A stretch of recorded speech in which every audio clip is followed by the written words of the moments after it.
So we are back again in the same topic, that is operator. We have already discussed about four different types of operator in our previous video. Uh, some of them being logical operator, relational operator, assignment operator, and arithmetic operator.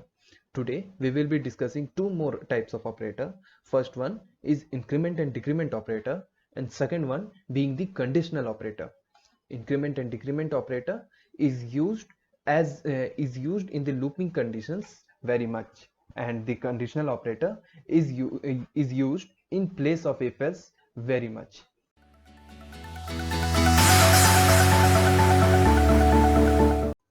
Now we are back again with increment and decrement operator. Okay, there are two operators in this category. First one being plus plus, second one being minus minus. And this plus plus operator give what this plus plus operator do? Actually, it increases the value with 1. That means if a is equals to 5, just assume a is equals to 5, and I have said a plus plus, that means a will be increasing by 5, increasing by 1, that is 5 plus 1, which means we are getting a value is equals to 6. This is what equals to plus plus operator is all about. Now decrement operator, that is minus minus. There is nothing there is there is no rocket science here. This is just the reverse of it. It decreases the value by 1. If we have a is equals to 5 and we are saying a minus minus, that means we are getting 4. A is equals to 4. We will see few examples with some complex examples, then we will get it very fluently. Thank you. So here we are back again to our VS Code to program few examples for increment or decrement operators. Now let's just again we will include standard io.h and then int main, and yes, now we are ready for the increment and decrement operator. Let's just take a variable int a is equals to 2 here, and then we will print ampersand d a plus plus. Let's see. According to me, it should print 3, because when we are writing here plus plus, it increases by 1. Now let's just run it. The output is 2, because here's the catch, because when we use the plus plus operator after the variable, the series goes something like this.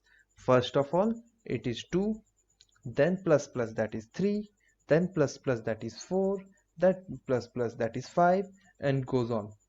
But if the same we do with this one, ampersand d and then plus plus a, here if we use the increment operator before the variable, it will first increase and then start printing. The series should be something like this. First it will, and the value now is 2, and then it will increase. Okay, sorry, because here we are taking the same variable, it will confuse, so we will take another variable here. B is equals to 3 here, b is also is equals to 2, and then we will give b here. Yes, now let's see. B and the value b is 2, the value of b is 2 here, and then first it will increase to 3, then it will print. That is, now the series is going something like this and goes on.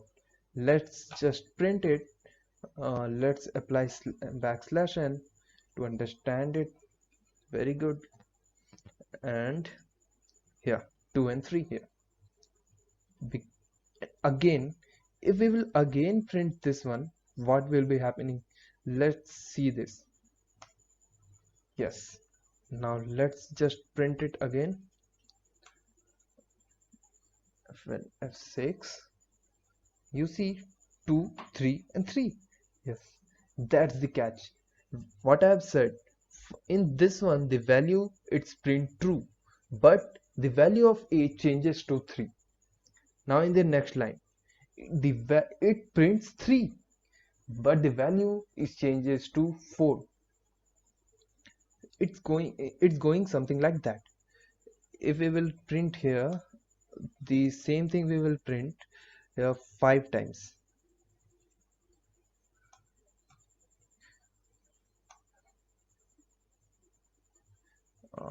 Sorry for that. Yes, and now let's just run it. We will here apply one more slash n. Okay, now let's just run it. Here, see this one. It is what I've said. The series goes something like this: 3, 4, 5, 6, and goes on. But this one, if we will print this one 5 times,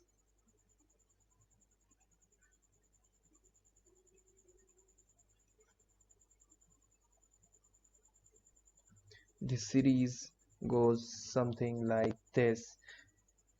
It will start from 2, then 3, then 4, then 5, then 6, and goes on.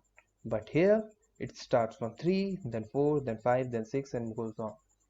This one is a sketch here. We will sum up like as we will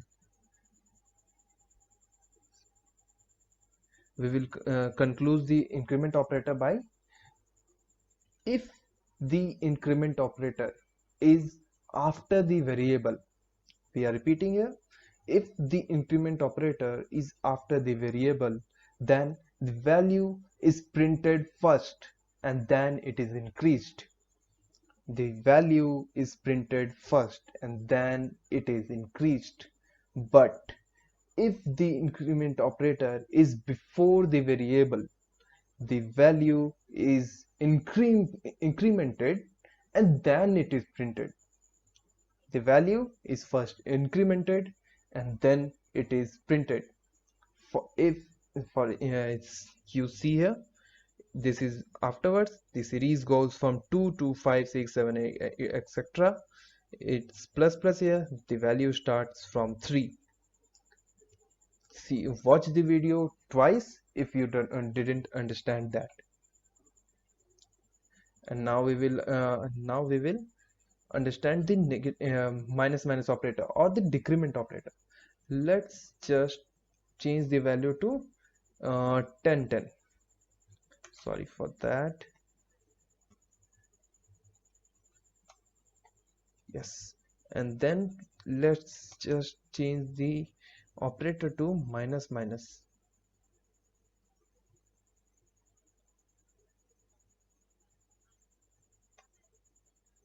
That is the decrement operator.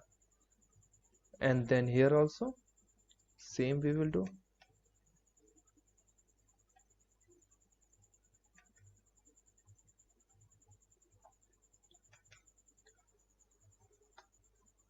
Yeah, now we are again saying the same rule goes for the decrement operator. Let's just remove these comments.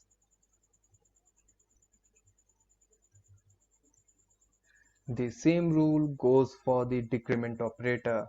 Here, first of all, let's print it, what we are getting.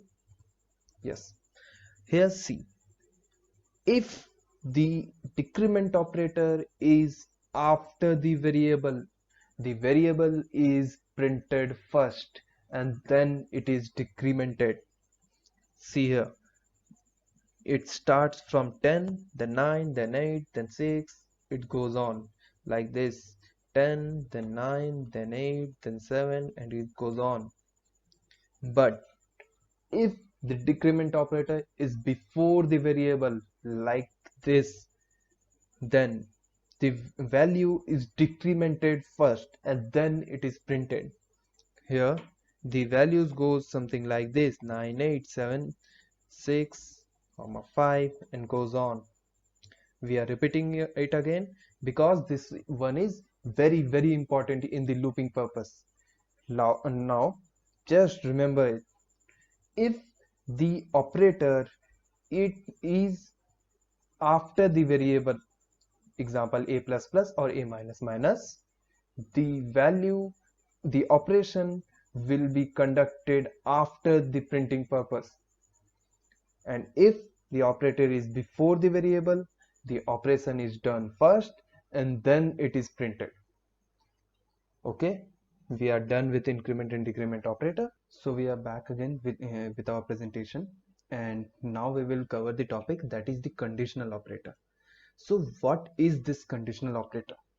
First of all, we will understand what is condition. Let us suppose we have some conditions here, that is, if if the input satisfy it, it will give some other output. If the input doesn't satisfy it, then it will give other output. That the conditional operator is used to operates in same kind of situations. Let us assume the conditional operator to be a machine. Yes, conditional operator is a machine, and a predefined condition is already defined inside this machine. It can be anything. Now we have some input, we will provide the input to the machine, and then the machine will check the input if the input satisfy the condition or not. If the input satisfy the condition, that is, the condition is true now, then the output will be output 1. But if the condition is false, that is, the input doesn't satisfy the machine's predefined condition, then the output would be 2, that is false. Let us take an example here. Let us assume that this machine has a condition of checking if the number is even or not, and we have two outputs. The output 1 is will be printing even, and output 2 will be printing odd. Now if we will give the input as 1, then it will check, is it even or odd? It is even, it is not even, that is, it is odd. So the output would be this one. If we give input as 2, then the output will be output 1, that is the even one. Let us see the syntax of conditional operator. The syntax of conditional operator is something like this. There we have a condition here. We are asking with a question mark, is this condition true or false? And then if this condition is true, then we have to the output is this true value, else the output is this false value. We will understand it again. We have a condition here. We will check the condition if the condition is true or not for the given value.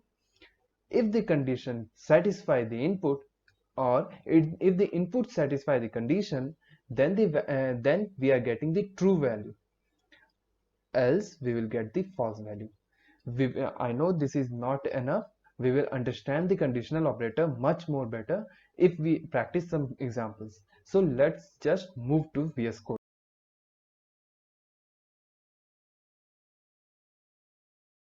So here we are back again to our VS Code, and today we will be programming some examples on conditional operator, and we will understand the conditional operator much more fluently. Now first of all, we will include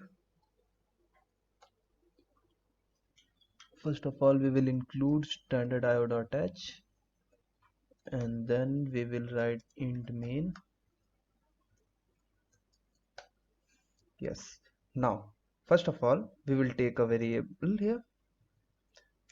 Okay, we will take a question here.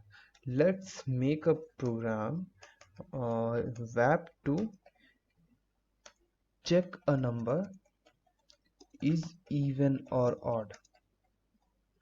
Now first of all, we will take a number int n, and then we will ask it. Let's take the value of n is equals to 2. Now we will just see the we will check the is it even or odd. So first of all we will char,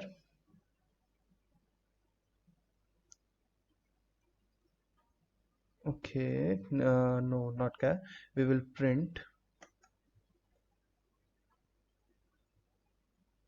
ampersand d, and we will check n modulus of 2 is equals to 0. This means if n is divisible by 2 and the remainder is 0, then it is even. We will check it. This is the condition. If it is true, then the value of what it should written it should write is here string type. Here we should write even, else it should print odd. And just we will end it and then we will run it.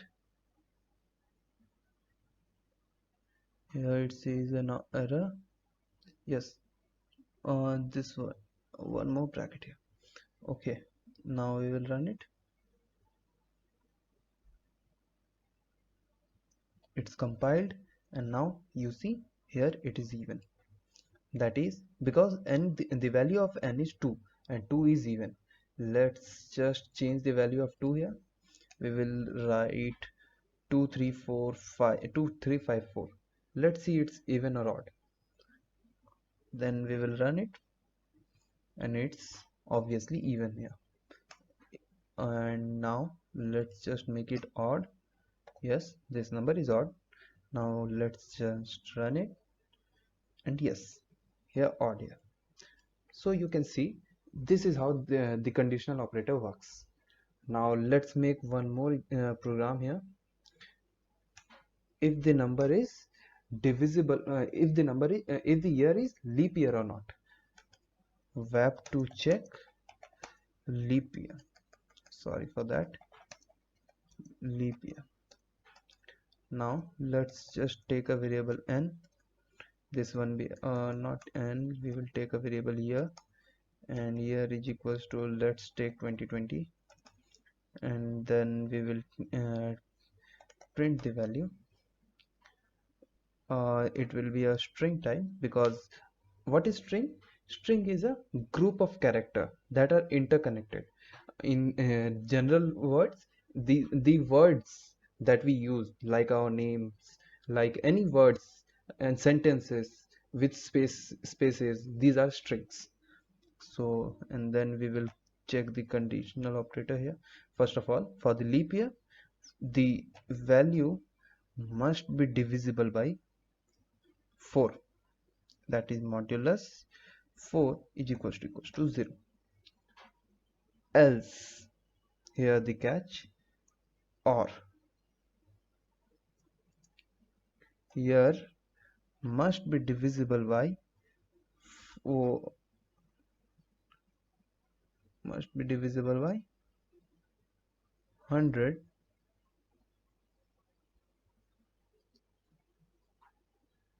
Let's just take this one condition here first, and then yes, and then what you will print? Yes, if it is divisible by 4, then it's a leap year.